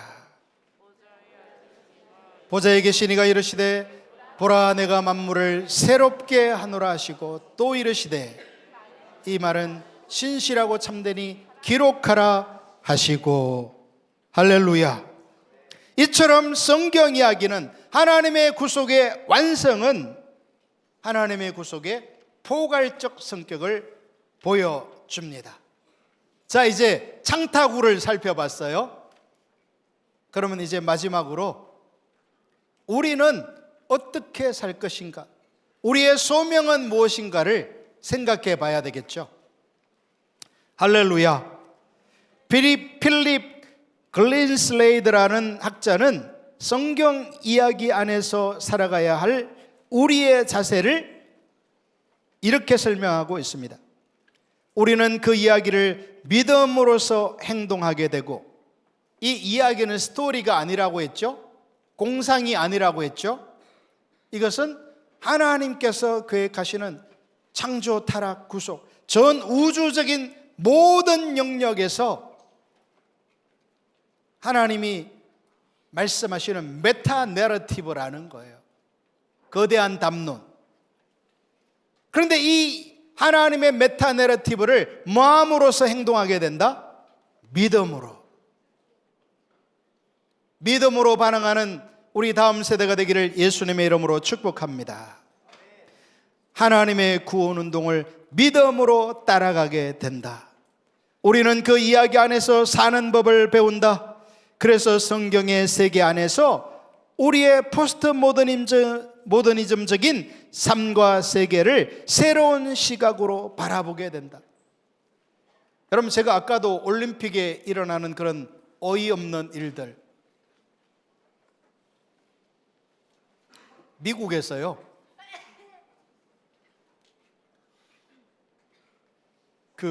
우리나라에서도 그런 법을 최근에 만들었는데요. 예전에는 이렇게 성전환 수술을 받아야만 이제 트랜스젠더로 인정을 받았어요. 그런데 우리나라에서 최근에 어떤 그 판결을 내렸냐면, 더 이상 성전환 수술을 받지 않아도 본인의 인식만으로 성이 바뀔 수 있다, 이렇게 결정을 내렸어요. 여러분, 이게 무슨 말이냐면, 내가 남성으로 태어났는데 여성 성전환 수술을 받지 않고도 내가 여자라고 생각하면 뭐라는 거예요? 여자라고. 이게 미국 얘기가 아닙니다. 우리나라에서 그 법을 판결을 내렸어요. 그러면 이제 어떻게 되는 거예요? 남성이 자기가 여자라고 믿으면 여탕에 갈 수 있어요, 없어요? 있게 되는 거예요. 완전히 황당한 거죠.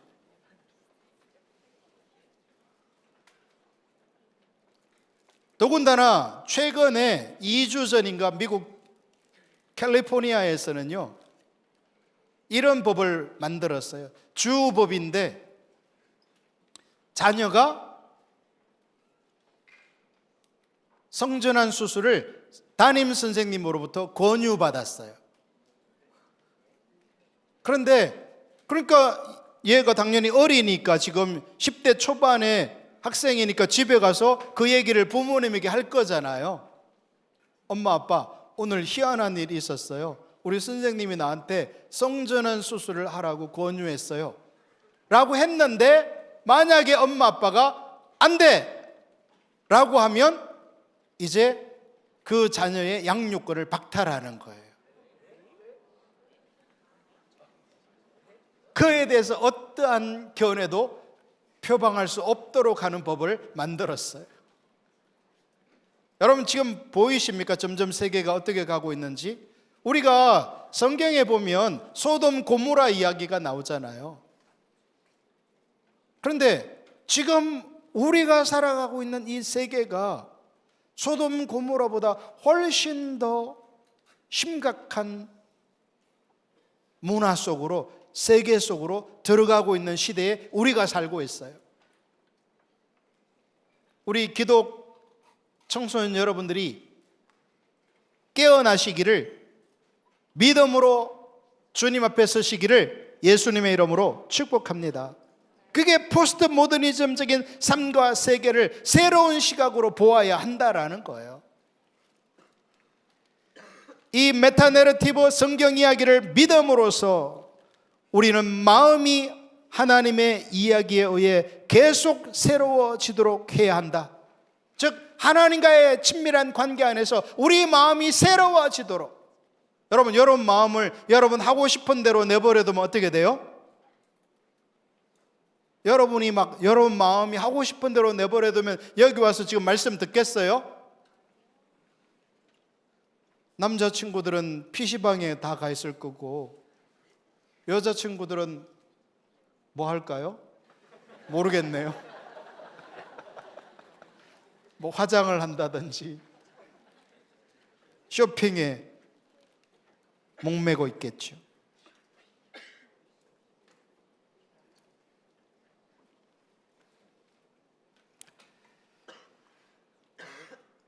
마음이 계속 새로워지도록 하시기를 축복합니다. 은혜를 계속 구해야 돼요. 그래서 이 마음이 새로워지는 거, 은혜를 구하는 거, 이 믿음은요, 성경이 전부 현재형으로 반복되어져야 될 것을, 오늘 새롭게 부어져야 될 것을 말씀하고 있어요. 할렐루야. 여러분이 과거에 어느 시점에 은혜 받고 믿음으로 주님 앞에 섰더라도 마음을 새롭게, 하나님과의 친밀한 관계에 새롭게 서지 않으면요, 순식간에 이 세상의 풍조에 휩쓸려 가고 말아요.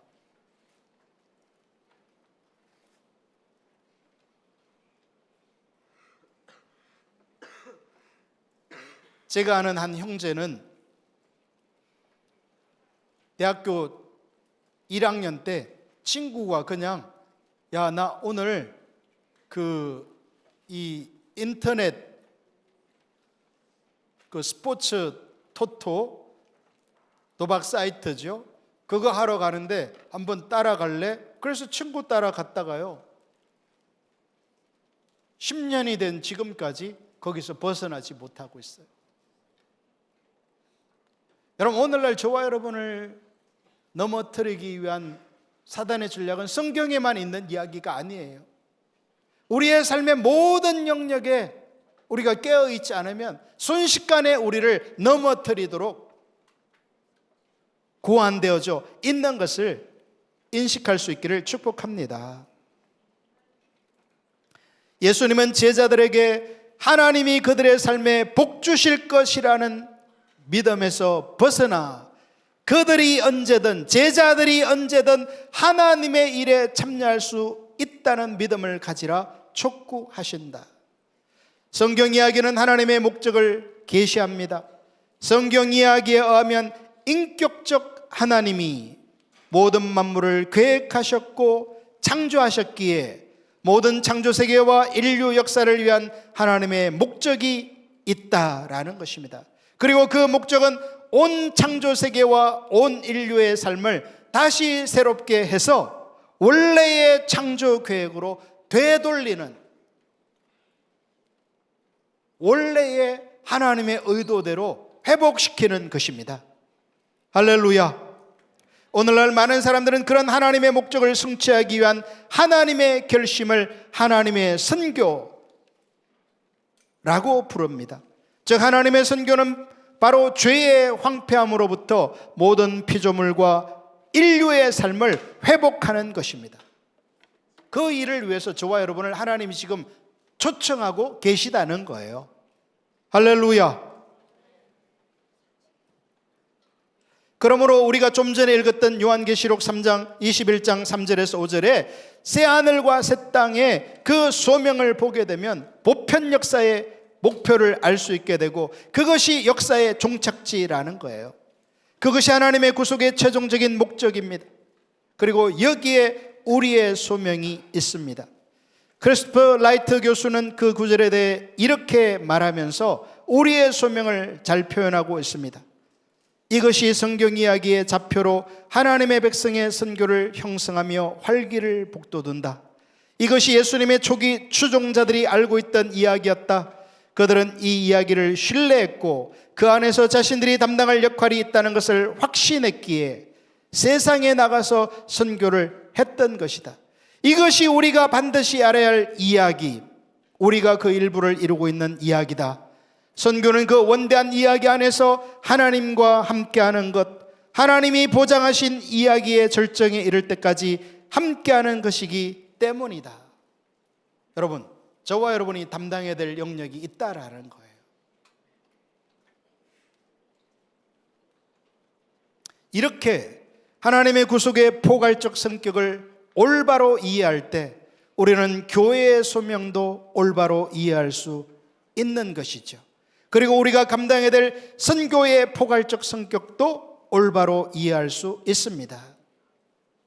마이클 고인과 크레이그 바톨로뮤 박사는 성경 이야기에서 교회의 선교식인 오늘날 우리의 현 위치에 대해 이렇게 말해줍니다.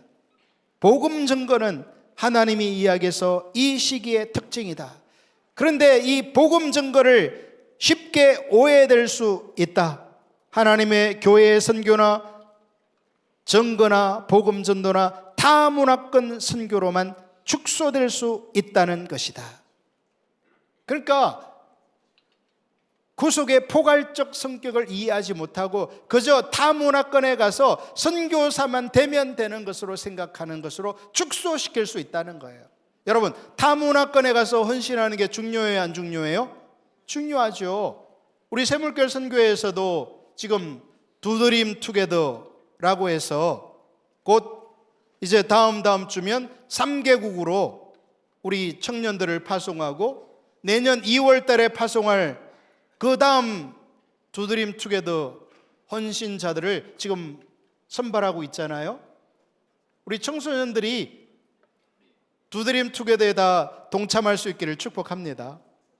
귀한 일이죠. 그러나 그 타문화권에 간 그 선교만으로 축소해서는 안 된다라는 거예요. 이러한 영역들도 교회의 선교에 중요하기는 하지만 이것들은 너무 제한적이다. 하나님 나라의 구원이 창조 세계를 회복하는 것임을 우리가 안다면 하나님 나라에 대한 증거는 창조 세계만큼 폭넓은 것임을 알게 될 것이다. 복음 증거는 정치와 시민권에서 경제와 비즈니스에서 교육과 학문에서 가정과 이웃에서 미디어와 예술에서 여가와 놀이에서 하나님의 새롭게 하시는 능력이 구체적으로 드러나는 것을 의미한다. 여러분, 삶의 모든 영역이, 그러니까 목회자가 되거나 풀타임 선교사님이 되거나 그런 것들도 중요하지만 삶의 모든 영역에 구속의 포괄적 성격을 깨닫고서 그런 하나님이 원래 창조한 의도대로 회복되어지도록 우리가 이 청소년기부터 인식하면서 하나님을 찾으면서 은혜를 구해야 한다는 거예요. 할렐루야. 내 힘으로 그걸 이룰 청소년이 없잖아요. 그러니까 우리가 어떻게 해야 되겠어요? 제목이 뭐예요? 이번 주제가 하나님을 찾아야죠. 하나님을 찾아야 구속의 포괄적 성격이 저와 여러분을 통해서 이루어지는 거예요. 할렐루야. 왜 이렇게 어려운 주제를 살펴보는 거예요? 이 포괄적인 모든 영역이 하나님이 역사하시는 영역이다라는 거예요. 그래서 단순히 삶의 이런 영역에서 복음 전도만 하는 것이 아니다. 그것은 중요하지만 충분하지는 않다. 그것은 시민, 소비자, 학생, 남편, 엄마, 친구로서 살아가는 우리의 삶의 방식으로 하나님의 회복과 능력을 증거하는 것을 의미한다. 여러분, 그래서 이런 하나님의 회복과 능력을 증거하는 삶이 되기 위해서 좀 구체적으로 제안을 한다면,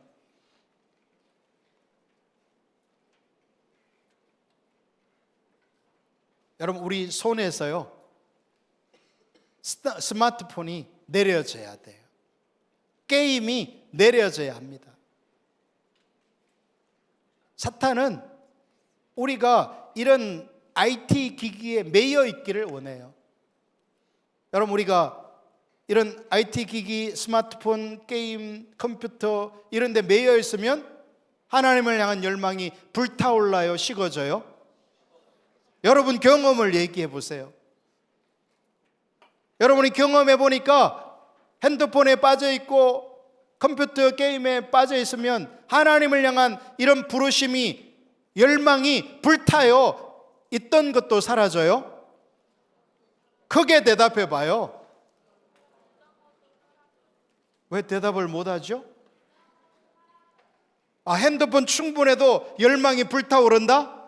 그런 친구 있나요? 아무도 없죠. 손 든 거예요? 네, 정신 차려야죠.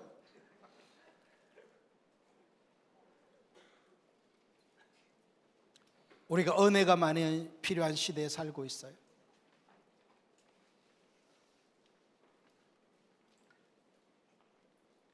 핸드폰으로부터 경각심을 갖지 않는 10대는 소망이 없어요. 이거는 한국만 그런 게 아니에요. 전 세계 모든 교육이 제대로 되어지고 있는 교육기관은 10대들에게 이 핸드폰을 통제하고 있다는 사실이에요.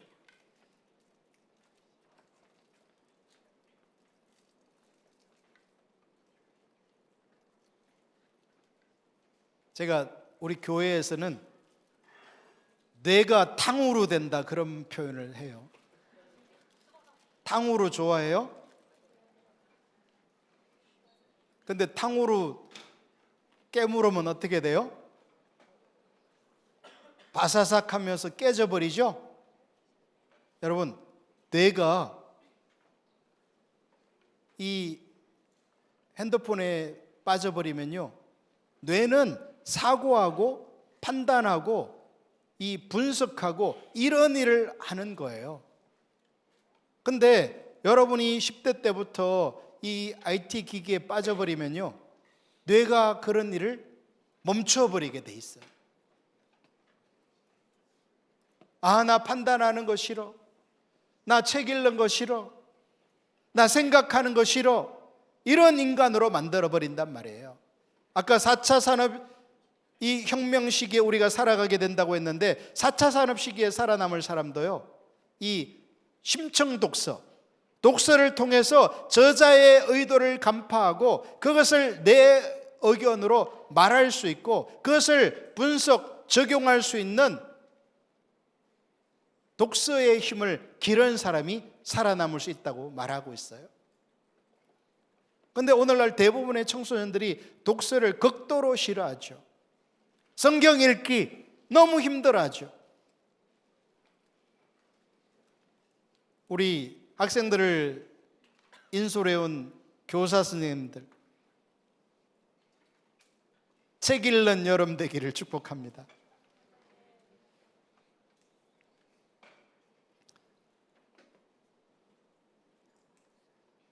그리고 세 번째는 핸드폰 조심하라, 독서 능력 길러라. 세 번째는 쉽게 말하면 인간성이 되라. 여러분이 이런 표현에서 좀 그런데 인간성이 안 돼 있는 사람하고 친구 되고 싶어요?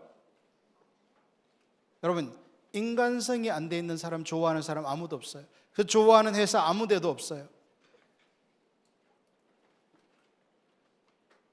저와 여러분이 아까 관계 안으로 지원받았다고 했는데요, 하나님과의 관계 안에서 우리의 인간성이 치유돼야 돼요. 회복되어져야 돼요. 할렐루야. 내가 이대로는 안 된다라는 인식이 있어야 돼요. 이 정도면 충분하다. 발전이 없죠.